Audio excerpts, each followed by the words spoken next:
भारत पाकिस्तान युद्धाचा आर्थिक, सामाजिक, राजकीय क्षेत्रांवरच परिणाम झाला नाही, तर मनोरंजन क्षेत्रही भरडलं गेलंय. अनेक सिनेमाचं प्रदर्शन रद्द झालंय. कलाकारांचे दौरे पुढे ढकलले गेलेत.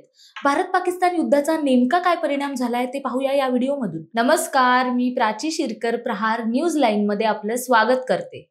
पहलगाम दहशतवादी हल्ल्याचा बदला भारतानं ऑपरेशन सिंदूर मोहिमेद्वारे घेतला. त्यामुळे बिथरलेल्या पाकिस्तानने भारताविरुद्ध कुरापतींना सुरुवात केली. याचा फटका मनोरंजन क्षेत्र आणि विमान सेवांना बसला.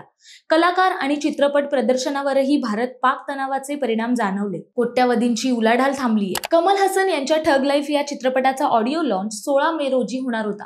तर राजकुमार राव आणि वामिका गब्बीचा भूलचूक माफ सिनेमा 9 मे रोजी थिएटरमध्ये प्रदर्शित होणार होता. कमल हसन यांचा ठग लाईफ हा ऑडिओ लॉन्च चेन्नईच्या इंडोर स्टेडियममध्ये होणार होता. मात्र देशासाठी जवान सीमेवर लढत असताना असा इव्हेंट करणं योग्य नसल्याचं सांगता तो रद्द करण्यात आला. तर भूलचूक माफ हा सिनेमा आता 16 मे रोजी OTT वर रिलीज होणार आहे.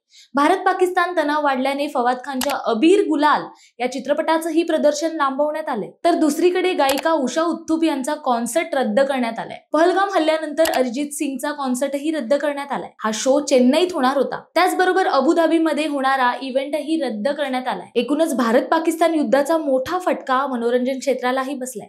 आता युद्धविराम झालाय, त्यामुळे काही दिवसांनी या कार्यक्रमाचं आयोजन केलं जाईल एवढं निश्चित.